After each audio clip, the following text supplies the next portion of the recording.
Halo Sobat Investor, selamat datang di Islam Invest dan kali ini kita akan membahas tentang saham Amazon. Ya, video ini adalah video informasi ya bagi Sobat Investor yang ingin membeli saham apapun yang ada di video ini.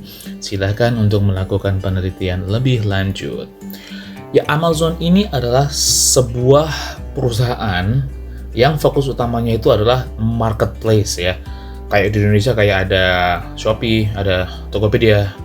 Tapi di dunia yang paling besar adalah Amazon. Meskipun usaha Amazon ini bukan cuma marketplace saja, tapi ada banyak usaha-usaha yang menjadi anak perusahaan dari Amazon. Tapi yang pertama kita akan cek dulu dari marketplace-nya dulu. Ini adalah situs utama dari Amazon ya.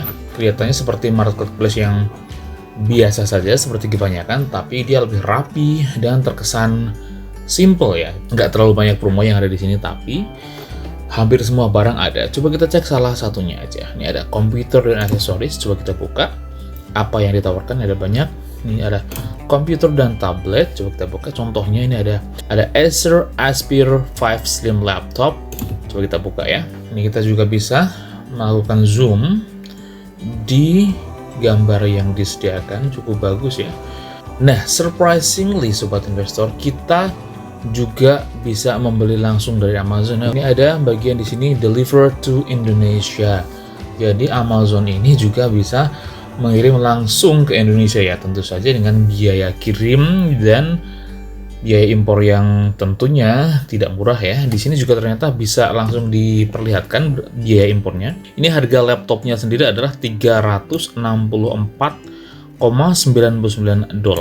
dan ada biaya tambahan sebesar $209,93 untuk shipping dan import fee, pengiriman dan biaya impor to Indonesia. Jadi langsung dihitung ya untuk harga barang dan harga biaya kirimnya ke Indonesia. Jadi mungkin kalau Sobat Investor benar-benar menginginkan satu barang yang di Indonesia tidak ada, coba dilihat di Amazon, siapa tahu ada dan bisa dikirim ke Indonesia jika Sobat Investor tidak keberatan dengan biaya kirim yang ternyata tidak murah juga pastinya ya. Ini adalah contoh situsnya ya. Cukup intuitif, enak dilihat dan tidak terlalu banyak promo-promo yang mengganggu. Emang kelihatan ya kalau sebuah marketplace yang sudah matang itu tampilannya ternyata lebih sederhana dan enak dilihat. Di sini juga langsung ada compare nih. Compare with similar item. Nah, ini ada banyak yang bisa kita compare beserta dengan speknya. Sangat membantu sekali dalam melakukan pemilihan laptop yang ingin kita beli. Amazon.com Incorporation diperdagangkan di bursa Nasdaq dengan kode ticker AMZN, diperdagangkan di harga $3.318,90 per lembar saham. Satu hari terakhir di tanggal 17 Februari ya, itu Amazon ternyata naik cukup lumayan juga, yaitu sebanyak 1,599%. Sedangkan dalam 2 hari ini sedang landai saja, yaitu 0,14%. Dalam satu bulan naik sebesar 6,34%, lumayan. Dan dalam waktu 6 bulan ternyata dalam waktu 6 bulan ini datar ya, bahkan sudah turun dalam sebesar 6,04% dari titik tertingginya. Dalam satu tahun sudah naik sebanyak 53%. Wow, ternyata ini surprisingly ini udah landai dari bulan September ya. Dari tanggal 2 September ini masih turun sebanyak 6,04% Sobat Investor, yang artinya ini merupakan buying point yang cukup bagus jika Sobat Investor yakin bahwa Amazon ini masih akan tumbuh ke depannya. Karena kalau kita lihat untuk jangka waktu yang lebih lama, ini Amazon ini naik dengan cukup signifikan ya. Dalam 5 tahun terakhir ini sudah naik sebanyak 519%, yang artinya kalau di rata-rata dalam 1 tahun ini naiknya sebesar 100%. Ini luar biasa Sobat Investor. Next kita lihat dari sekilas tentang Amazon ya, bahwa Amazon ini adalah perusahaan yang berpusat di Amerika tapi layanannya adalah global ya. Dengan CEO-nya tentu saja adalah Jeff Bezos. Saya yakin Sobat Investor sudah tahu semua ya tentang Jeff Bezos. Kita lihat sekarang apa sih anak perusahaan yang dimiliki oleh Amazon ini. Menurut situs Wikipedia, bahwa Amazon memiliki banyak lini usaha. Salah satunya logistik ya, dia punya Amazon Air, ada Amazon Flex, dan ada juga Amazon Logistik dan Amazon Prime Air, yaitu yang sangat canggih ya, yaitu Experimental Drone Delivery Service. Amazon itu sedang melakukan percobaan untuk mengirimkan barang kepada konsumen yang ruang lingkupnya masih di Amerika, tapi pengirimannya itu dengan menggunakan drone. Wow, kebayang dong bahwa ngirim barang pakai drone, pasti waktu pengirimannya juga lebih cepat daripada menggunakan truk atau dengan moda transportasi yang lainnya. Dia juga ada ini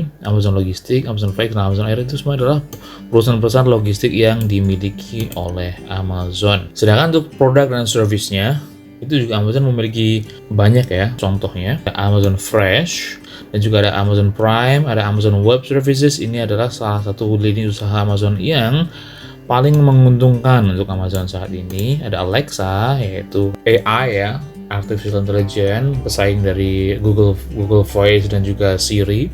Ada Amazon App Store, ada Amazon Drive, ada Echo, Kindle, Fire Tablet, Fire TV, Video, Kindle Store, Music Unlimited, Amazon Digital Game Store, ada Amazon Studios, dan Amazon Wireless. Ini adalah layanannya.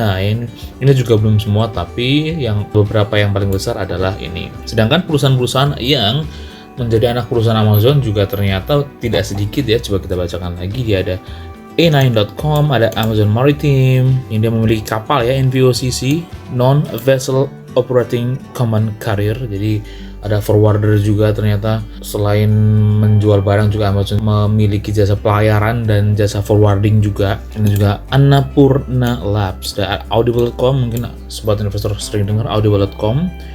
Dan juga ada ini Beijing Century Joyo Courier Service, ada Brilliance Audio, ada Comixology, CreateSpace, Eero, Goodreads, Health Navigator, ada Junglee, ada Coolpro System, ada PillPack, Lab 126, ada Ring, Shelferry, ada Soak, ada Twitch. Ini adalah YouTube-nya para gamer ya, orang-orang bisa menonton streaming game langsung lewat Twitch. Ini adalah situs streaming game yang paling populer di dunia. Dan ada ini juga ada Whole Food Market. Jadi adalah anak perusahaan yang dimiliki Amazon itu sangat banyak ya. Jadi sobat investor bisa tahu bahwa Amazon ini lini usahanya ini sangat beragam, mulai dari marketplace, mulai terus juga ada software, ada web service, dan juga macam-macam yang lain nih. Sampai pada gaming juga Amazon punya. Ini luar biasa. Ini adalah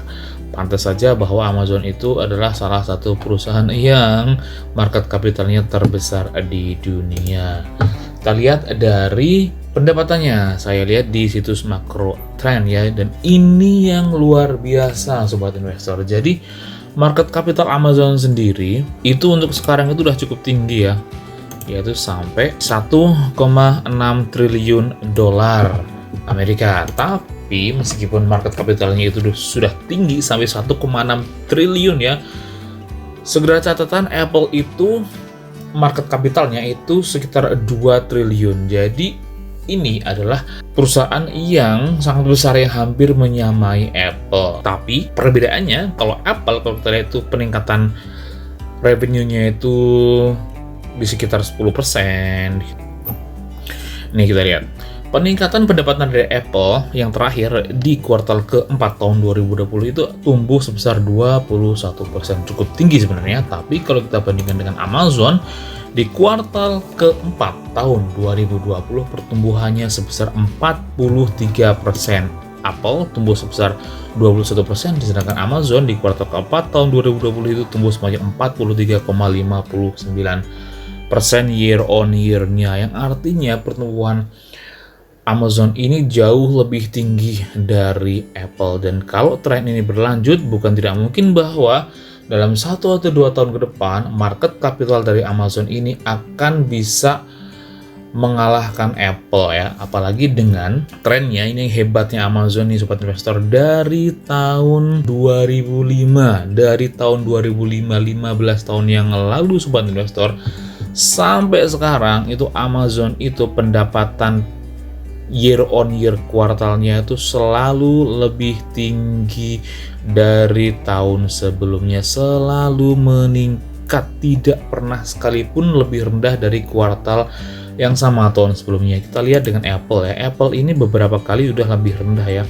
pendapatannya, minus, bukan minus tapi lebih rendah daripada kuartal yang sama tahun sebelumnya. Ini contohnya ini di kuartal kedua tahun 2016 dia turun 14,61% dari kuartal yang sama tahun 2015. Dan ini juga contohnya di tahun 2019 ya.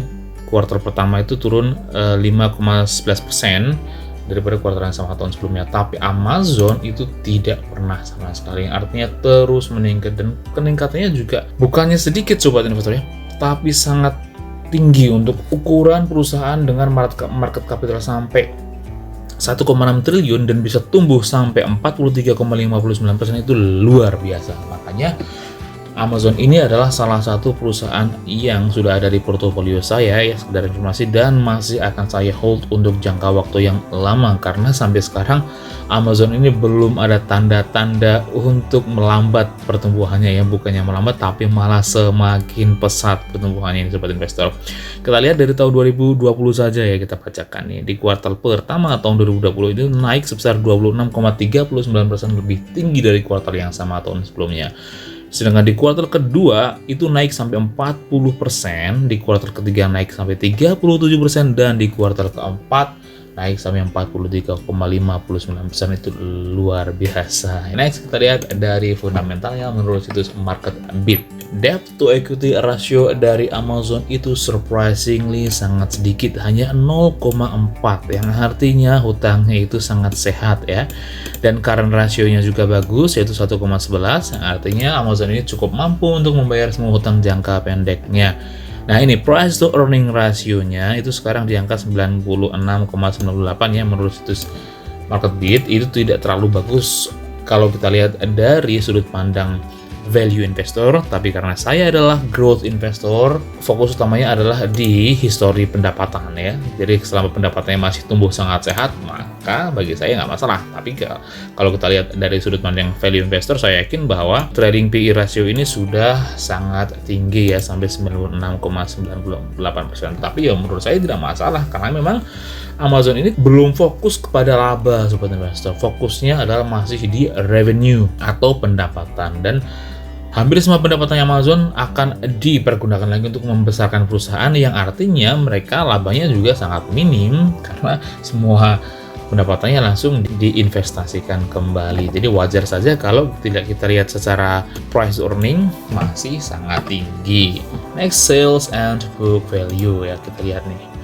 Dari annual sales-nya sampai 280 miliar dolar dalam satu tahun, itu sangat tinggi sekali. Dan yang paling penting ini sobat investor bagi growth investor itu adalah price to sales-nya itu hanya 5,95 saja. Ini sangat murah menurut saya. Kalau kita lihat dari price to sales itu sangat murah, hanya 5,95 saja. Bagi saya itu, saya sangat suka sekali dengan price to sales yang seperti ini. Dan price to book-nya 26,57, mahal ya, tinggi sampai 26, tapi wajar saja karena Amazon ini kan tidak memiliki banyak aset-aset fisik dan asetnya berupa kekayaan intelektual. Jadi kalau dilihat secara price to book pastinya mahal. Next, profitability ini. Kita lihat nih sobat investor. Net marginnya itu sangat tipis ya, hanya 4,99%. Ini yang menjadikan kalau kita lihat dari price to earning-nya terasa sangat mahal, karena memang Amazon dia tidak mematok net margin tinggi. Net marginnya hanya 4,99% ya, sebut saja 5%, karena semua pendapatannya itu langsung diinvestasikan kembali untuk membesarkan perusahaan, yang artinya marginnya juga jadi rendah. Tapi meskipun begitu, return on equity-nya cukup tinggi ya, sampai 24,49%, dan return on assetnya di 7,04%. Kesimpulan dari fundamental ini menurut situs MarketBeat, kalau dilihat dari sudut pandang value investor, Amazon ini kurang bagus, tapi kalau dilihat dari growth investor itu sangat bagus ya. Next, kita lihat dari situs Simply Wall Street. Ini adalah salah satu situs yang sangat bagus ya untuk menilai sebuah saham. Ya, ini summary-nya itu secara value ya, kita lihat tadi ya yang kita bahas di sini, ternyata juga sama juga menurut Simply Wall Street. Secara value dia kurang bagus karena yaitu price to earning-nya sangat tinggi, dan dividen juga Dividen juga kurang bagus karena Amazon ini dia belum membagi dividen ya. Jadi kalau dilihat dividen juga pasti kurang bagus, dari valuasinya mahal, dari dividennya kurang. Tapi dari kesehatannya, karena hutangnya sedikit dan kasnya cukup banyak, sangat sehat. Sedangkan untuk masa lalunya, yaitu historinya itu sangat bagus ya. Ini benda historinya sangat cantik sekali karena pendapatannya selalu bertumbuh, makanya di sini ditulis sangat bagus. Dan future-nya juga ternyata hampir semua analis menilai sangat bagus. Next, untuk valuasi, kalau dari histori harganya itu ternyata masih undervalued ya, karena dari harganya itu, harga sekarang di 3.298,95 itu masih undervalued karena dinilai fair value-nya ada di 3.976, yang artinya masih 17,8% di bawah fair value-nya. Ini ternyata ini salah satu situs yang menilai bukan berdasarkan value investor, tapi ini berdasarkan dari growth dan juga historinya, histori harganya. Kalau dilihat dari sini masih undervalued sebanyak 17,8%. Nah, ini kalau dilihat dari value investor, ini PE ratio-nya jelek karena sampai 76%, sedangkan rata-rata di industri retail itu value price to earning-nya adalah 38. Jadi cukup tinggi kalau dilihat dari price to earning-nya. Price to book value-nya pasti dibilang mahal karena ini sampai 17,6 kali lipat. Nah, ini tapi future growth-nya ini sobat investor. Kalau dilihat dari prediksi pertumbuhannya ini, memang kita lihat kalau dari story ini aja udah lihat masih sangat bertumbuh ya, belum ada tanda-tanda penurunan. Tentunya juga menurut situs Simply Wall Street ini masih akan tumbuh rata-rata sebesar 25% annual growth-nya ya, masih akan tumbuh sekali. Ini harga sekarang nih pas di sini, dan diprediksi ini pendapatannya akan masih terus naik sampai tahun 2025 untuk prediksinya ya, sangat bagus sekali. EPS-nya juga masih dinilai sangat tumbuh ya. Intinya adalah Amazon ini masih akan diprediksi akan terus tumbuh. Revenue-nya Amazon ini memang sangat naik, terus menerus naik ya revenue-nya, tapi earning-nya atau pendapatannya itu kan, penjualannya dan pendapatannya itu tetap dijaga sangat sedikit ya. Dengan ini marginnya, profit marginnya ini yang terbaru sobat investor, itu hanya sebesar 5,5% saja profit marginnya. Kebayangkan bahwa revenue yang sebanyak itu dan hanya profit marginnya 5% itu bukan tanpa tujuan, tapi memang Amazon ini masih fokus untuk pengembangan perusahaan, belum fokus kepada laba. Ini ROI yang tadi kita lihat, ROI-nya masih bagus ya, komponennya ROI Amazon di 22%, sedangkan industrinya di 18%, lebih tinggi daripada return on equity industri. Nah, ini debt to equity history. Ini sekarang ya, dulu pernah nih hutangnya cukup tinggi di tahun 2015, tapi semakin kesini itu posisi keuangan Amazon ini semakin kuat, dan sekarang modalnya sudah jauh lebih tinggi daripada hutangnya. Ini posisi sekarang itu kalau dari segi debt to equity-nya adalah posisi yang terkuat ya Amazon, karena modalnya udah jauh lebih tinggi daripada hutangnya. Itu saya suka sekali untuk kekuatan modal dari Amazon ini. Dividen jelek ya, karena Amazon ini belum membagikan dividen. Nah, ini top shareholders ya. Jadi Jeff Bezos ini memegang saham Amazon sebanyak 10,57%. Jadi anggap aja 10%. Kalau market capitalnya itu 1,6 triliun, berarti saham Jeff Bezos ini sebesar 160 miliar dolar. Itu kaya sekali ya, wajar saja kalau Jeff Bezos itu adalah salah satu orang terkaya di dunia ya. Saling balapan dengan Elon Musk untuk harta kekayaannya ya. Karyawannya juga terus naik. Next, kita lihat dari situs Nasdaq.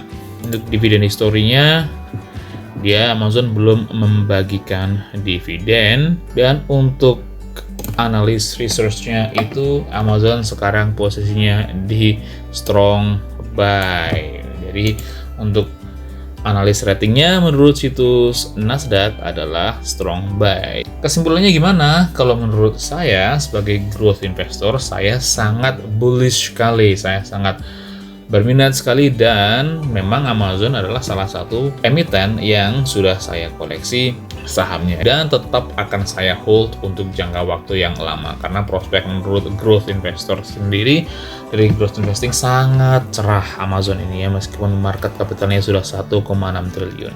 Tapi untuk secara value investor memang kurang bagus karena pair-nya yang sangat tinggi. Jadi menurut sobat investor gimana? Tuliskan pendapat kalian di kolom komentar ya. Klik like dan share jika kalian menyukai video ini, atau klik dislike saja jika kalian tidak menyukai video ini. Dan jika kalian memiliki request saham apa yang ingin dibahas selanjutnya, silahkan juga tuliskan di kolom komentar. Pastikan untuk klik tombol subscribe dan klik juga loncengnya agar mendapatkan notifikasi jika Selam Invest mengeluarkan video yang terbaru. Oke, cukup sekian saja video kita kali ini. Tetap semangat, tetap jaga kesehatan, dan salam investasi. Bye!